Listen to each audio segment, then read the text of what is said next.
আমরা একটা ঐতিহাসিক সময় পার করতেছি। গত 40 দিনে এমন অনেক ঘটনা ঘটে গেছে যেটা আসলে কয়েক দশকে ঘটে। একটা ব্রুটাল ব্লাডি প্রসেসের মধ্যে দিয়ে আমরা কিছু অর্জন পাইছি। খুনি হাসিনা, দিল্লির পাপেট হাসিনা, সে পালাইছে এবং তার যে সৈন্য সামন্ত আছে তারা গা ঢাকা দিচ্ছে। এবং এই পুরো প্রসেসটা এখনো আমরা আসলে বুঝে উঠতে পারছি কিনা আমি আসলে sure. In a way we are still trying to make sense of it. এবং আমার ধারণা আমরা এখানে যারা আছি বেশিরভাগই এরকম কোনো এক্সপিরিয়েন্সের মধ্যে দিয়ে এর আগে যায়নি। এবং আমরা নিজেদের মধ্যে অনেক কিছু ডিসকাস করতেছি, অনেক কথাবার্তা বুঝতেছি, যার উদ্দেশ্য হলো two make sense of the situation, যে আসলে কি হইলো এবং এটা কোথায় যাচ্ছে। রাইট?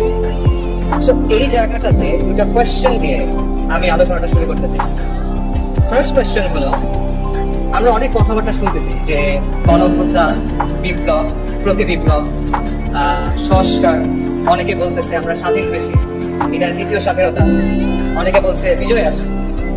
আমার কোয়েশ্চেনটা এখানে, প্রথম কোয়েশ্চেন হলো 15 জুলাই থেকে 5 আগস্ট পর্যন্ত যে জিনিসটা হইল, এটা কি বিপ্লব ছিল কিনা, নাকি এটা অন্য কিছু ছিল? এটা একটা প্রশ্ন। সেকেন্ড যে প্রশ্নটা সেটা হলো, আমরা কি এখন স্বাধীন কিনা এবং এটাকে বিজয় কিনা? তো এই দুটো কোয়েশ্চেন গুরুত্বপূর্ণ কেন? এটা গুরুত্বপূর্ণ কারণ এগুলোর অ্যান্সারের উপর ডিপেন্ড করবে আপনি বর্তমানে কিভাবে বুঝতেছেন, এবং এটার উপর ডিপেন্ড করবে আপনি ভবিষ্যতের ব্যাপারে কিভাবে চিন্তা করবেন। তো এই প্রশ্নগুলোর কিছু অ্যান্সার নিশ্চয়ই আপনারা সবাই ভাবছেন যে আমাদের ভাইরা বলছেন বিপ্লব হয়ে গেছে। তো আমি আমার মতো করে আমার কিছু চিন্তা আপনার সাথে শেয়ার করি। প্রথম প্রশ্ন হলো, এটা বিপ্লব ছিল কিনা? এই প্রশ্নের অ্যান্সার দেওয়ার আগে তিনটা জিনিসের পার্থক্য আমাদের বুঝতে হবে। একটা হলো বিপ্লব, একটা হলো সংস্কার, একটা হলো ক্ষমতার পালাবদল বা ক্ষমতা পরিবর্তন। বিপ্লব কি? বিপ্লব হলো একটা সমাজ এবং একটা শাসন ব্যবস্থার মৌলিক পরিবর্তন, আমূল পরিবর্তন। এটা হলো বিপ্লব। সংস্কার হলো এর চেয়ে লিমিটেড। সংস্কারের ক্ষেত্রে একটা বিরাজমান কাঠামো থাকে, বিদ্যমান কাঠামো থাকে, সেটার মধ্যে কিছু পরিবর্তন হয়, কিছু মেরামতি হয়, কিছু পুনর্গঠন হয়। এটা হলো সংস্কার। আর ক্ষমতার পালাবদল, এটা আপনারা সবাই বোঝেন, একজন গেল আরেকজন আসবে। আচ্ছা, তাও আমি বোঝানোর জন্য একটা এক্সাম্পল দিই। মনে করেন রাষ্ট্র ক্ষমতা হলো একটা চেয়ারের মতো বা একটা সিংহাসনের মতো। এই সিংহাসনের উপরে শাসক বসে থাকে। এখন আপনি এসে শাসককে এখান থেকে নামায় ফেলবেন, ধাক্কা দিয়ে, টেনে, যেভাবে ইচ্ছা নামায় ফেলবেন। এটা কি? এটা হলো সরকার পক্ষ। আপনি তারপর চেয়ারে বসে গেলেন, এটা ক্ষমতা দাও। চেয়ারে বসার পর আপনি চেয়ারটা রেনোভেট করেন, নতুন করে বার্নিশ করলেন, নতুন করে রং করলেন, কোনো জায়গায় ছিঁড়ে গেছিল সেলাই করলেন, কোনো জায়গায় ভুল পোকা ছিল আপনি ওটা চেঞ্জ করলেন। এটা হলো সংস্কার। কিন্তু বিপ্লব হলো আপনি চেয়ারটা ডিসম্যান্টল করবেন, আপনি ওটা ভাঙবেন, নতুন করে তৈরি করবেন, এবং নতুন চেয়ারটা আগেরটার মতো হবে, ডিফারেন্ট হবে। এবং ওটা চেয়ার নাও হতে পারে, ওটা একটা টুল হইতে পারে, দিবান হইতে পারে। এটা হলো বিপ্লব।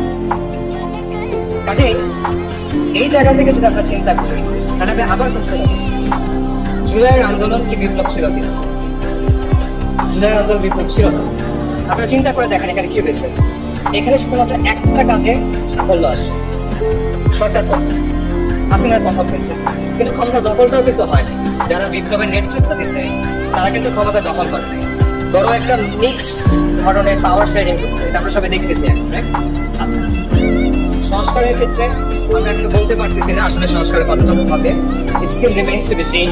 প্রবাবলি সংস্কার হবে কিছু, বাট ডেফিনেটলি এখানে আসলে বিপ্লব হয় না। আর এখন প্রশ্ন হলো, কেন এটা বিপ্লব হইল না? এতগুলো মানুষের কোরবানি, এত মানুষ অন্ধ হয়ে গেল, এত মানুষ পঙ্গু হয়ে গেল, এত কষ্ট, তাহলে এটা কেন বিপ্লব হয় না? এটার অ্যান্সারটা আসলে সহজ। কারণ এখানে কোনো বৈপ্লবিক আদর্শ ছিল না, এখানে কোনো বৈপ্লবিক পরিকল্পনা ছিল না, এখানে কোনো এরকম কোনো মতাদর্শ প্রতিষ্ঠার জন্য, কোনো আদর্শ বা আকীদা প্রতিষ্ঠার জন্য এই আন্দোলন হয় না। এখানে কোনো ম্যানিফেস্টো ছিল না, কোনো কিতাব ছিল না। ইনফ্যাক্ট মানুষ এখানে কোনো নেতার পিছনেও নামে নাই। ইনফ্যাক্ট এই পুরো আন্দোলনটার মজার বিষয় হলো যে মানুষ এখানে আসলে কোনো কিছুর পরে নামে, তারা এখানে নামছে বিরুদ্ধে। কিসের বিরুদ্ধে? মানুষ এখানে নামছে গণহত্যার বিরুদ্ধে, জুলুমের বিরুদ্ধে। মানুষ এখানে নামছে আবু সাইদের উপর যে গুলি চালানো হয়েছে সেটার বিরুদ্ধে। মানুষ নামছে মুগ্ধ, আসহাবুল ইয়ামিন, ফাইয়াজদের উপর পাখির মতো গুলি করার বিরুদ্ধে। মানুষ নামছে আওয়ামী মিথ্যাচারের বিরুদ্ধে।